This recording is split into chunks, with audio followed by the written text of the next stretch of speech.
So, the Diamond and Champion ranks are pretty close to each other in terms of MMR in Rocket League. However, the playstyle difference between these two ranks is actually pretty massive. Today, we put Diamonds and Champs head to head to see what really separates these two ranks. Welcome on into this epic battle between Diamonds and Champs. I'm sure we all know which way this one's gonna go, but let's spend some time taking a peek at the differences seen between each team. We have Diamonds on the blue side, Champs on the orange. Starting out with some midfield play here, not a whole lot to speak of. Tibbs with an awkward touch off the back wall, see what Cayman can do here. Not much, unfortunately, just kind of gives away possession by poking the ball into the midfield. Reaper coming around now, playing the ball out. Cutting rotation back into the mid, not really doing anything effective with that ball. And now another blunder in rotation on the Diamond side of the field as they both collide into their own corner. Champs, showcasing how it's done. Control off the back wall. We get the boost as well. Into the air we go. Little bit of a loose touch, gonna allow Reaper back into it for the Diamonds control over to the corner, but he does just kind of throw himself into the wall and pinch that ball away. Gonna give way to this possession from the Champs, but nothing coming there. A full minute in now, so far nothing. Diamonds have definitely been on the back foot, but let's see how they respond. Bringing the ball downfield, Reaper with the pass out into the midfield. Can Cayman finish it? Not quite. Champs stingy on the defense, of course, and we're gonna work our way back down. Lots of space being given to the Champs in the midfield. They can't really do much with it. Kind of just another giveaway of possession. See how we get away in the midfield. Oh, that might be an over-rotation from Reaper. The demo is not going to be enough, and that is goal number 1 for the Champion team. Can the Diamonds bounce back? Little bit of awkward positioning there in the midfield, gonna give way too much space and an open net to the Champs. And now a miss on the backboard. Control over the top of both. Another double commit coming through from the Diamonds. Not being able to get their rotation sorted out results in no one being able to defend that shot. Champs up 2-0. Diamonds, what do you got left? Tibbs, trying to style on him. Good save there from Cayman. Gonna get the ball out. 0 boost now. How do we work this downfield? Attempted on target. Reaper can't quite get up in time. Cayman just looking to play for control. Over to the side. Can he get another touch? Not quite. He does now. Circling back in.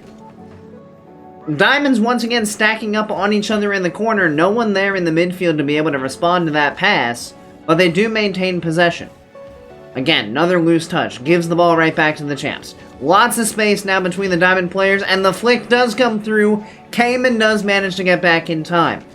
Diamonds can't seem to quite work out how they want to rotate around the field. Either they're too close or too far away pretty much every time. Another loose ball in front of the Champs net that the Diamonds can't do a gosh darn thing about. Mechanics letting them down. Over the top of one. Cayman gonna be the strong back line here. Go ahead and get the ball back around. But again, another over-rotation by the Diamonds, pushing too far forward out of the defensive half, and the Champs immediately punish. 3-0 now. Is there anything that the Diamonds can do to possibly bring this to a respectable level? Good challenge there from Cayman. Gonna be a slow recovery coming through from Brayden. You'll love to see that. Free ball now. See what we do here, and we just bang the ball away. Had enough boost to maybe consider going for some kind of play there, but somehow it has worked out. Champs are awkward on the goal line, but 2 crossbar shots means that there's no further offensive threat here from the Diamonds, and the Champs are going to work their way back downfield. Lots more control of the ball for the Champs, as showcased there by Brayden. The beautiful control off the backboard to get multiple touches, and into the net it goes. Down 4-0 now. Do the Diamonds have any kind of response?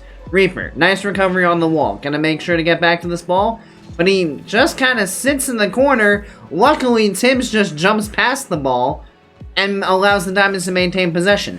Weak flick from Cayman. Gonna allow Brayden to take over easy control without having to sweat too much about that situation. Brayden now through the air. Reaper, underneath it. Awkward touch, but he does play it to safety to his corner. Control now for Cayman. Nothing really doing.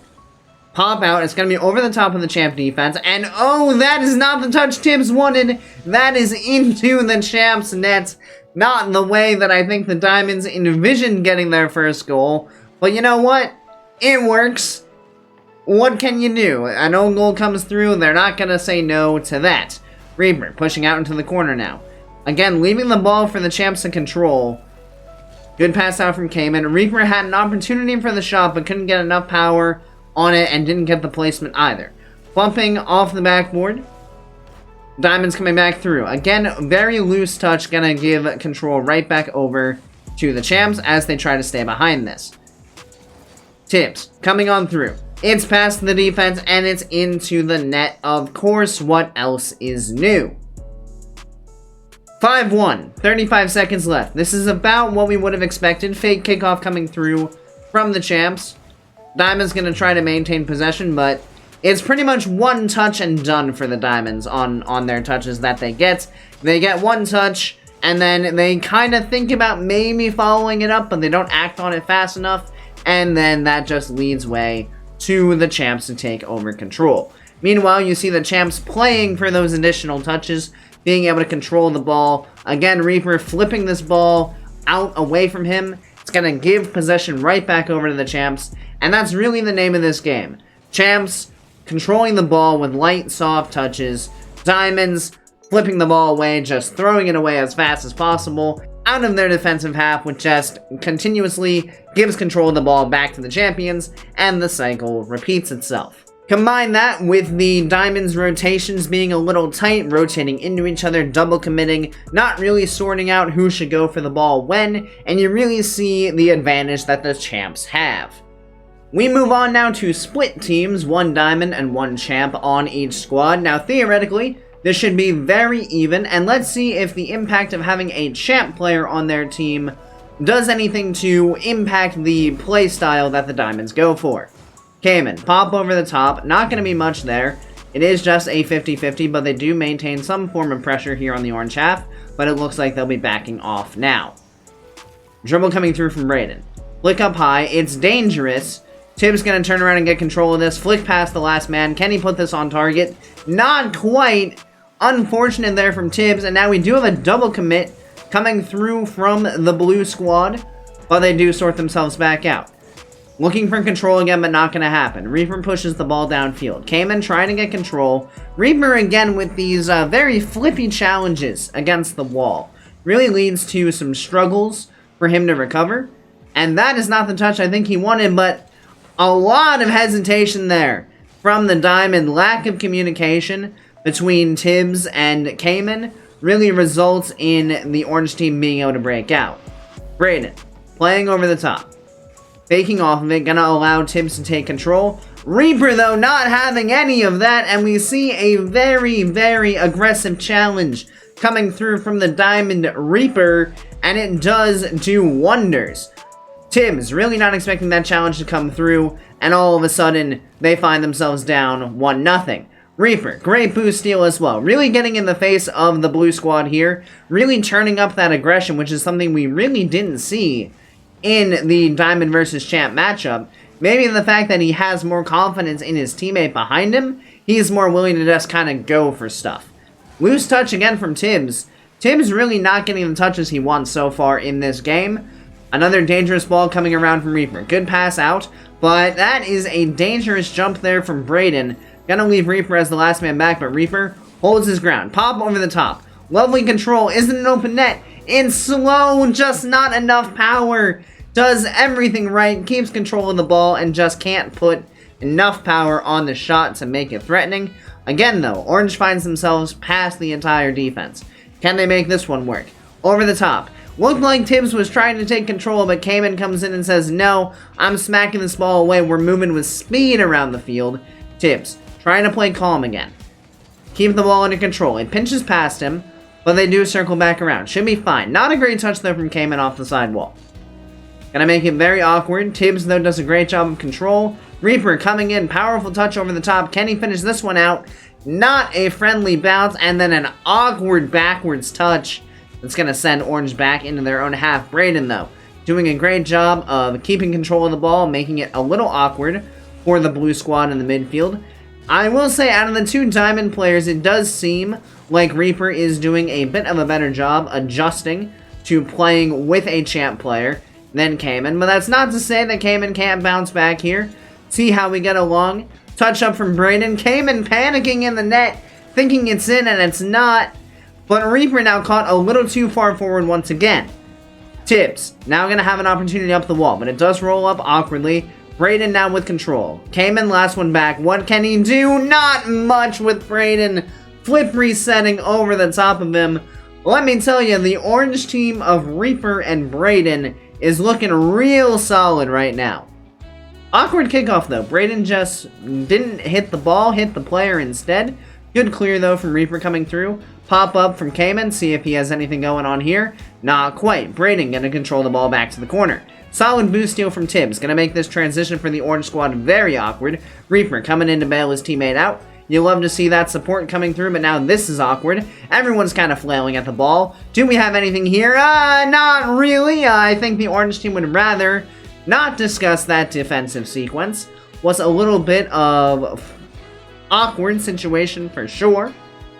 But they're still up 2-1. Almost just a minute to go. Can they maintain this? Tibbs, looking for control. Brayden's not going to allow that. Cayman circling in, but he's in front of the ball. Is this going to allow Reaper in? Not quite. Reaper playing patient, but now he dives in on a less than opportune ball to go for. Brayden playing patient. Can he get there? He cannot. Tibbs ties us up with 50 seconds left. Brayden rolling himself up off the post. Makes it impossible for him to recover. And away we go. I will say, the Diamond playstyle certainly masks itself a little bit more when it's interspersed with more controlled play from the champs.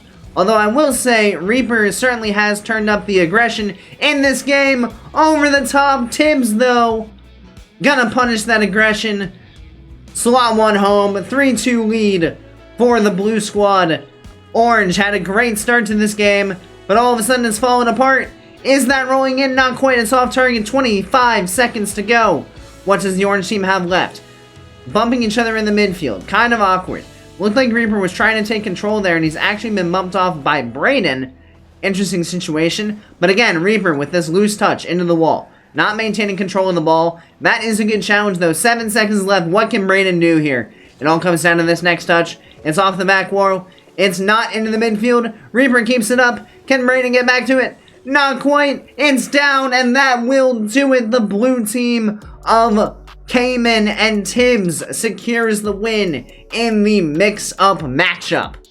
When it comes down to it, I think 4 things really separate Diamond and Champ players. Number 1, positioning. A lot of times you'll see Diamond players push too far up on a play, and then all of a sudden they're caught out by a powerful touch over the top. Additionally, you can also see them positioning too close to their teammates, which means if their teammate goes for a pass, they're not able to respond appropriately to that. Secondly, you see a lack of utilizing space. The champs did a really good job of recognizing when they had space on the field, taking the ball under control, and making a play with it. The Diamonds, on the other hand, love to flip into the ball. The ball would get close to them, and they would just flip into the ball and put as much power on the ball as possible.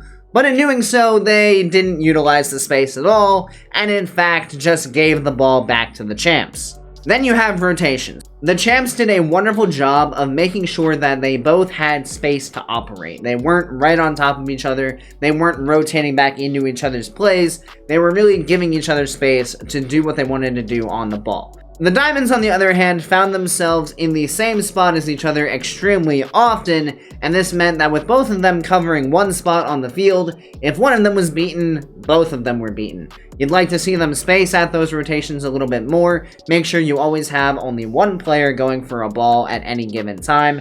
Especially in twos, you really don't want to send your whole team for the same ball.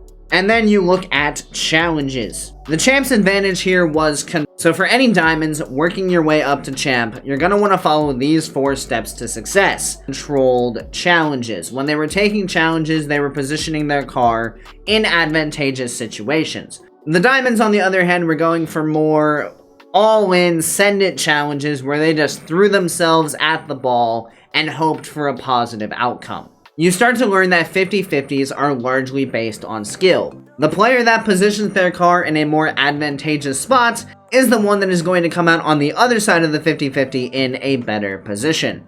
Position effectively. Make sure you're giving both yourself and your teammate space to operate, as well as being positioned in a spot where if your teammate wants to go for a pass, you're in a place to support them. Make sure you're utilizing the space you have. If you have space on the field, use it by bringing the ball under your control and making a play with it. Don't just autopilot to banging the ball away to the opponent, because that's just going to keep you trapped on defense. For rotations, make sure you're not rotating back into your teammate. If you see your teammate playing the ball, rotate wide around them, giving them space to make whatever play they're going to make. Also, slow your rotations down. You don't always need to rush back to the net. This is what's going to largely cause double commits, because if you rotate too quickly, you're going to find both yourself and your teammate in the same spot, leading to both of you going for the same ball. And in terms of challenges, first of all, make sure you consider if you're going to be clean beat. If that's the case, don't go for the challenge at all. It's not worth it. Just drive challenge, turn around, and drive back on defense. If you are going to get a 50-50, try to pay attention to where your opponent is coming from, and try to position your car in an advantageous spot to be able to win that 50-50. That just about sums it up for our differences between Diamond and Champ Rocket League players. Of course, if you guys do enjoy videos like this and other videos that I have produced, please consider clicking that subscribe button right down below this video. It really does help me out a lot more than you guys realize, and I really do appreciate it. So thank you everybody so much for watching. I hope you have a great rest of your day, and I'll see you next time. See you later, guys. And if you're looking for some more Rocket League entertainment, might I recommend checking out this playlist right here for some more Rocket League tips. Or check out this video over here to see the craziest Rocket League tournament of all time.